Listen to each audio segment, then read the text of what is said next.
All right, y'all. No time for introductions because we got a lot to unpack here, and it's not great, but we'll get into it. Um, Last night, Pacers beat the Thunder 116-107. Indiana takes a 2-1 series lead as we still try to take back home court advantage and look to win Game 4 this upcoming Friday. Um, man, we got to start with the picks. Um, we took the under at 226 because I said this was going to be a defensive game. So we got the under locked in at 223 yesterday. I picked Oklahoma City to cover 5.5. That was obviously incorrect. Um, and then I believe we had a couple hits on Jalen Williams over 21.5 points. He had 26. Took SGA over 33.5 points, was off there with 24. Took Caruso over 5.5. He had 8, so good to see that there. Down to the Pacer side, I don't know why I did this, but I took the under for Siakam and Haliburton. Siakam was listed at 17.5. He obviously got 22. Pascal Siakam listed him at under 19.5. He had 21, so a bad beat there ultimately. And the other bet I think I had for Chet Holmgren, I think it was a total of 9.5 rebounds and assists total. He had 12. So couple good hits here and there for the entire game. I think that's not a bad night, but obviously losing the game and having that to talk about is more important as of this moment because we walked out of game two thinking we took control back of the series. The Thunder came out of game two thinking, hey, all we have to do is win game three and we're back. And really, the mission is to get one of these games on the road. It didn't matter whether it came in game three or if it comes in game four, but it does have to be one of them.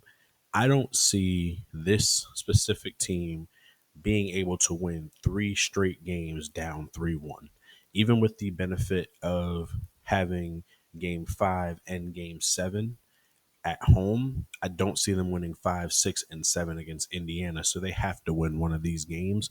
And most of the people that I've talked to did expect, and this is me as well, did expect for this series to be 2-2 going into game five. I expected an even series to where we go into game five and that'll be the pivotal game. Where my hope is that we come out of game five up 3-2, going back to Indiana with the opportunity to close it.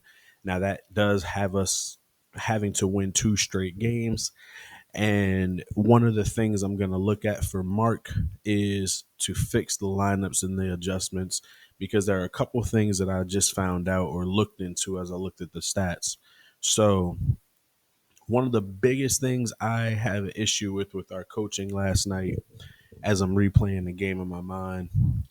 Um, Hartenstein played 17 minutes, I believe, in game one and played 18 minutes in game three.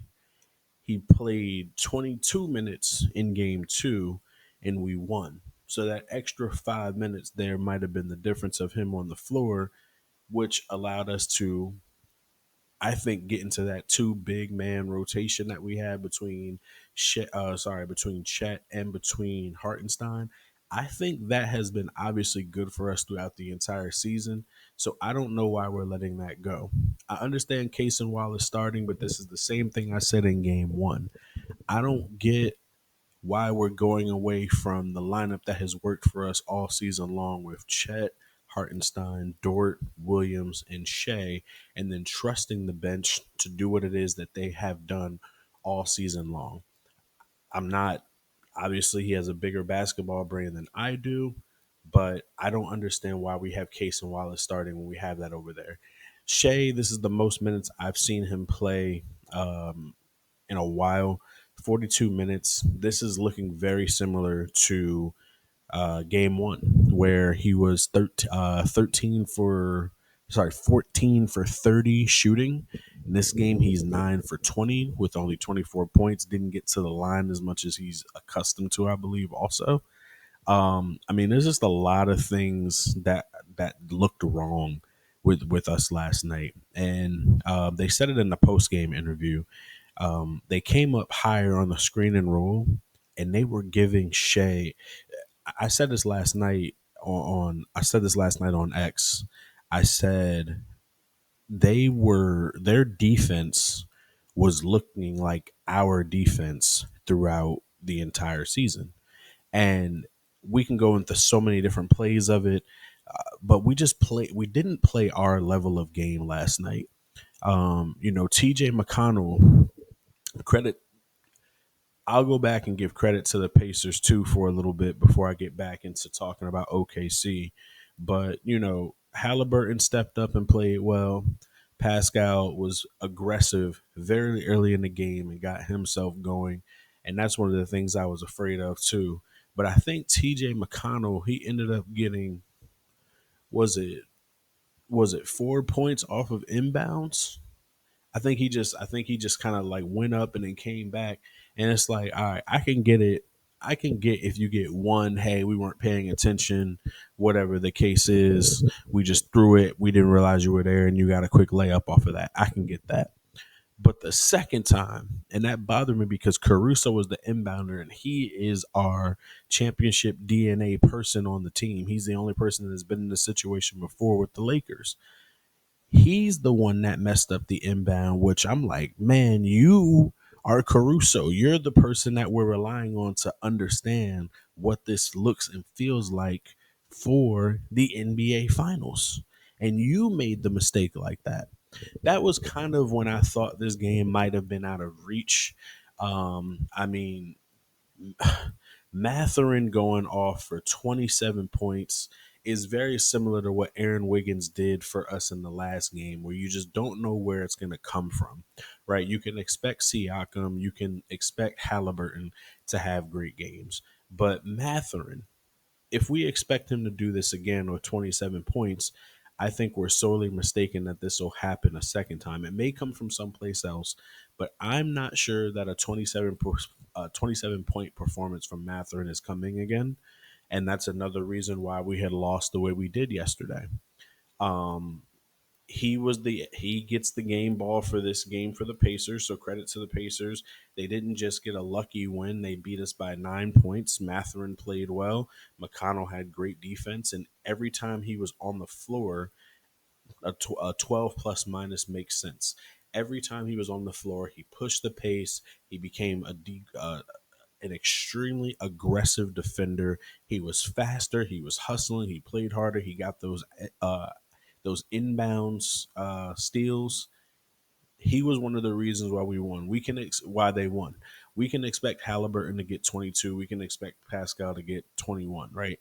But really, McConnell and Mathurin, I think, were the two big leaders in this game as to why ultimately the Thunder lost. So credit to the Pacers. They got the win. Obviously, they protected home court for game 3, but they also have to do that back for game 4. Going back to the Thunder, Aaron Wiggins obviously played almost 10 minutes. He didn't have the same magic that he did. He wasn't able to save basketball this time, but he ended up 0 for 2, no points with 9 minutes, which this is where I was starting to talk about Mark Dagnall and what he's doing with these rotations. Because, again, my first question is, why is Cason Wallace starting? 7 points as a starter is not going to be enough. And I think the same thing happened in game 1 where I think he had single digit points as well as a starter. It's like you got to be able to produce that. If you're looking at Dort, he had 12. Jalen had 26. Chet had 20. Shea had 24. You got to at least get double digit points in there to get us some kind of to get us something, right? You got to give us more than 7 points. Or if you're not going to do that, you need to be extremely good on the defensive end. And Kaysen wasn't great on the defensive end. I think he was moving and rushing down the court. I think he was picking up assignments, but he wasn't really extremely great on the defensive end. He had our second highest plus minus on the team yesterday at 10. And Caruso wasn't a great defender either yesterday. I know he's had his games, but this wasn't his greatest defensive performance that he's had also. I'm also looking at pulling Isaiah Joe. Isaiah Joe hit his first shot, which was a three. And then his second three was much more difficult. I think he was way more contested, and he drained that one also. So he was hot. Dort was 4 for 5 for three. He was hot. And I think both Joe not getting more of those Aaron Wiggins minutes, I think Joe could have taken some of those Aaron Wiggins minutes and ended up doing something with those. And I think Dort could have been in at more key portions of the game. Um, because he was hot shooting too, and he's obviously one of our best defenders. Overall, we got to get, if we see there's a hot hand, we got to allow for people to get into it. We can't just say, oh, well, we're not going to trust it. We're only going to play Isaiah Joe for 4 minutes and give Aaron Wiggins 10. That might have been the night for Isaiah Joe to keep us. And I see similarities between game one and game three. We had control. We had something. We had a 5 point lead going into the fourth quarter, 89-84 off of a Jalen Williams three, I believe. And then down the stretch in the first quarter, down the stretch in game one, we had led the game all the way through the 47th minute. So in both of these games, they were absolutely winnable, and we had some semblance of control, but we just couldn't hold on to it. And that was one of my fears going into this series is we've been good all season long up through the last 6 minutes of basketball games. If the game hadn't been decided in that last 6 minutes already, where we're up 10, up 15, up 20, we struggle a little bit down. We struggle a little bit down the stretch, and we're not the best clutch team, right? You can throw us off of our rhythm. You can send guys and swarm guys up defensively and completely throw us off. Now, I will credit the Pacers again because this is the first time I've seen us played the entire court from inbound all the way to the other end. The Pacers were coming. They were swarming. They were getting after the ball. They were being defensively aggressive. They kept Shea uncomfortable and were taking out the screen and roll very high up the court. I mean, they were pressuring our ball handlers to make a mistake, and that's something I don't think we expected to happen. I think they allowed it. I think game two, they saw that they allowed us to kind of get our half court set, to get Shea comfortable, to let him dance and do his thing and get to his spots. And I think it just didn't allow for Shea to really get into his spots. I think that affected Caruso, that affected Shea, that affected Kaysen, that affected every single person that stepped onto that floor trying to push up and get their shots. And the Pacers just played a really good defensive game. I'm looking at this as an aberration similar to Mathurin getting 27 points. I don't see Shea going 9 for 20 in game two and only dropping 24. That's his second lowest playoff game since the game three Minnesota game. And game threes have historically not been good for us, right? So now the Pacers are 1-3. They came in 0-3 last night in game threes. We came in 1-2 last night in game threes. Both of us now 1-3 in those. But every game four, we have been a lot better. We got the Nuggets win in game four and stole one on the road and got home court back. I think we had a significant win against the Timberwolves in game four also as we went to game five. I don't remember the point spread on that one, but I do expect a way better game four from us. I do expect us to get really focused. I hope Hartenstein has more minutes and gets back into the lineup. I know we're trying to beat him with speed, but clearly that's not working. So I hope Dagnall goes back and looks at this minute rotation and tries to get Hartenstein more involved. Another thing for the Pacers, as I'm thinking about, bench points were just bench points just killed us, man. Oh man. Um our bench is usually better than that. And Aaron Wiggins didn't get much. 6 points for Isaiah Joe, 8 points for Caruso. I mean, we didn't really have any production from the bench. And Hartenstein didn't start either, so he had 4 points. So we didn't have any real production from the bench. So we got a lot of work to do going into game four. Um, I think everybody expects for Oklahoma City to get back game four and win this game. TJ McConnell and Mathurin both are the reasons why we lost this game. And I expect us to come back and win very easily in game four. If we do not, this series is over. And I think we said that the same thing about game two. If we went down 2-0, if we lost game two, this is a 3-0 series lead, so it's over. If you go up 3-1 and they only have to get one game out of the next five, out of game 5, 6, and 7, it's over. Even if we had the benefit of going back to Oklahoma City in game 5 and game 7, which I said before, they had the ability to close that at home in game 6 and just be extremely great on the defensive end and have a lot of energy. Game 4 is for everything. Game 4 is for everything. I talked about this last night also as I'm listening to I'm listening to different people give their game highlights and give their thoughts. A lot of interesting thoughts out there. Um, the Hartenstein thing is my biggest takeaway is that, hey, he had 22 minutes in game 2 and we won. He had less than 20 minutes in game 1 and game 3 and we lost. That's my biggest takeaway.